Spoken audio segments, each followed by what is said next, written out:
श्रावणातल्या कोणत्याही शुक्रवारी देवीला करावी कुंकुमार्चन पूजा. पण ती कशी करावी? तुमच्या घरामध्ये माता लक्ष्मीची मूर्ती असेल किंवा माता अन्नपूर्णेची मूर्ती असेल किंवा तुमच्या कुलदेवीचे टाक असतील, तिन्हीपैकी कुठलीही एक गोष्ट तुमच्याकडे असेल तर तुम्ही श्रावणातल्या शुक्रवारी कुंकुमार्चन पूजा करू शकता. कुंकुमार्चन पूजा करण्यासाठी सगळ्यात आधी गणपतीची पूजा करावी.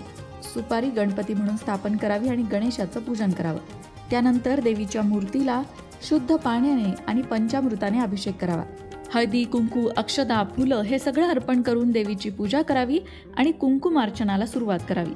कुंकुमार्चन करण्यासाठी देवीच्या चरणांपासून मस्तकापर्यंत कुंकू देवीला अर्पण करत जावं आणि प्रत्येक वेळी कुंकू अर्पण करताना देवीच्या मंत्राचा जप करावा किंवा श्री सुक्ताचं पठण करावं. असं तुम्हाला 108 वेळा करायचं आहे. या संदर्भातला सविस्तर व्हिडिओ आपल्या लोकमत भक्ती चॅनलवर आहे, तो नक्की बघा. त्यामध्ये कुंकुमार्चन पूजा करून दाखवली आहे.